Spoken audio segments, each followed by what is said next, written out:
সেরা 10টি প্রশ্ন, প্রশ্ন যে বোর্ডের হোক না কেন, ইনক্লুডিং মাদ্রাসা বোর্ড, তুমি প্রশ্ন কমন পাবে, এটা একেবারে নিশ্চিত।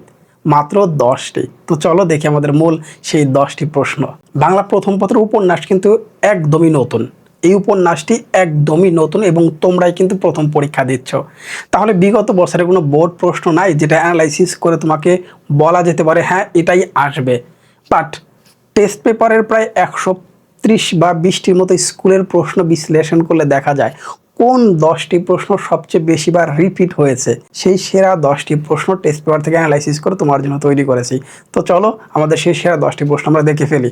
তাহলে টেস্ট পেপার অ্যানালাইসিস করে সেই 10টি প্রশ্ন কি হতে পারে, সেই 10টি প্রশ্নর প্রথমে আমরা দেখব একবারে 1 নম্বরে দেখতে পাচ্ছি 1971 উপন্যাসের নামকরণের সার্থকতা। খুবই ইম্পর্ট্যান্ট একটা প্রশ্ন, নামকরণের সার্থকতা। এটা যে কোনো একটা বোর্ডে আসবে, নিশ্চিত থাকো। এর পরের প্রশ্নটা 1971 উপন্যাসে অঙ্কিত মেজর এজাজ চরিত্রটি বিশ্লেষণ করো। টোটাল এই 10টি প্রশ্ন টেস্ট পেপারে প্রায় 80% স্কুলে এখান থেকে প্রশ্ন আসছে, সব সময় আসছে। যে কোনো একটা স্কুলের প্রশ্ন তুমি পরীক্ষা দাও বা চেক করে দেখো, এই তুমি 10টা প্রশ্ন মধ্যে 2টি প্রশ্ন তুমি পাবে। এই 10টি প্রশ্ন থেকে 2টি প্রশ্ন তুমি পাবে। তাহলে এই 10টি হচ্ছে আমার সেরা প্রশ্ন। একটা স্ক্রিনশট নাও এবং এটা এখন থেকে প্র্যাকটিস করে স্টার্ট করে দাও। জাস্ট এই 10টি প্রশ্ন।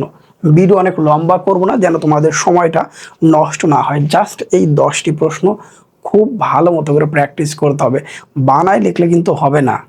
বাংলা প্রথম পত্রে এখন যেহেতু সৃজনশীলের মতো না, অতএব সঠিক ইনফরমেশন দিয়ে কম লিখলেও কিন্তু বেশি নাম্বার পাবে। কত পেজ লিখবো তার উপর ডিপেন্ড করে না, যে প্রশ্নটা চেয়েছে সেই প্রশ্নটার সঠিক উত্তর তুমি দিতে পারছো কিনা, সঠিক ইনফরমেশনগুলো দিতে পারছো কিনা। এটা 2 পেজ হতে পারে, 3 পেজ হতে পারে, 6 পেজও হতে পারে, কোনো প্রবলেম নাই। বাট তোমার লেখাটা যেন ইনফরমেটিভ মানে তথ্যবহুল হয়। উপন্যাসের উপরে বেস করে সঠিক তথ্য যেন তুমি দিয়ে লিখতে পারো। আমি আবার বলছি, আমি বানাই লেখার পক্ষে কিন্তু আমি নই। তুমি সঠিক প্রথমে এই 10টি প্রশ্ন এখন থেকে প্র্যাকটিস করে দাও। ধরো 10 দিনে একটা একটা করে শেষ করলাম, কোনো প্রবলেম নাই। তার মানে সঠিক তথ্যগুলো দিয়ে তোমাকে লিখতে হবে। এখন দেখো এই 10টি প্রশ্ন প্র্যাকটিস করার পর এই উপন্যাসের আর কোশ্চেন খুব একটা বাকি থাকে না, তোমার প্রায় সবগুলাই হয়ে যাবে ইনশাল্লাহ। এখন আমরা যদি আমাদের দেখো এরপরে সেরা 10টি কয়ের প্রশ্ন, 3 নাম্বারের জন্য কয়ের প্রশ্ন আসবে না, সেই 3 নাম্বারের জন্য এই কোশ্চেনটা আমাদের মূল বইয়েও দেওয়া আছে। মূল বইয়ে 6 থেকে 7টা প্রশ্ন দেওয়া আছে। এই 7টা প্রশ্ন কিন্তু ইম্পর্টেন্ট, এখান থেকেও কিন্তু প্রশ্ন রিপিট হবে। তাহলে তোমরা এই 10টা দেখতে পাচ্ছ কয়ের জন্য, তাহলে কয়ের জন্য 3 মার্ক এবং ক্ষয়ের জন্য কিন্তু 7 নম্বর, অনেক নম্বর কিন্তু। ক নাম্বার কোশ্চেনটা 1 পেজে শেষ হয়ে যেতে পারে, 1 পেজের কমও হতে পারে, আবার 2 পেজও হতে পারে, সেটা কিন্তু বলবো না।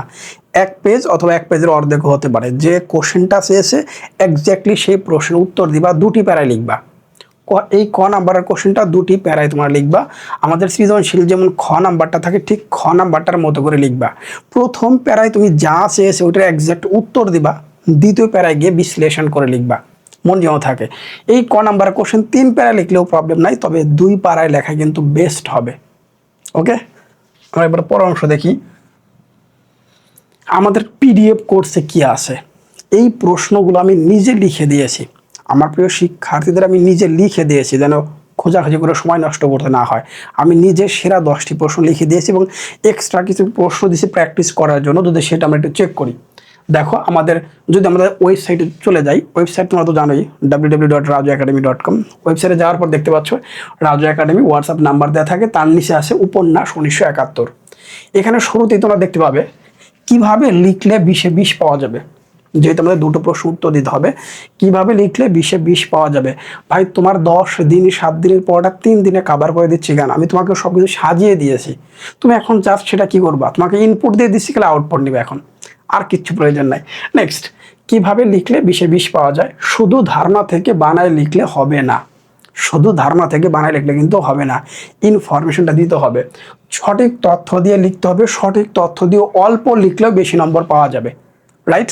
এই দেখো 1 নাম্বার সেই প্রশ্ন 1971 উপন্যাসের নামকরণের সার্থকতা। 1 প্যারা, 2 প্যারা, 3 প্যারা, 4 প্যারা, 4টা প্যারা আমি শেষ করে দিয়েছি, সুন্দর করে প্যারা প্যারা করে লিখে দিয়েছি।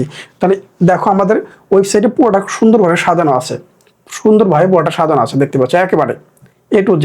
এই তো www.rajuacademy.com তোমরা সার্চ করলে পেয়ে যাবে। তুমি চাইলে বা আমাদের বাংলা কোর্সটাও নিতে পারো, সমস্যা নেই। ইনশাল্লাহ আবার বলছি, এই 10টি প্রশ্ন এখন থেকে ভালো মতো করে প্র্যাকটিস করে যাও, কমন ইনশাল্লাহ পড়বেই, যে বোর্ডের শিক্ষার্থী হোক, ইনক্লুডিং মাদ্রাসা বোর্ড। আসসালামু আলাইকুম।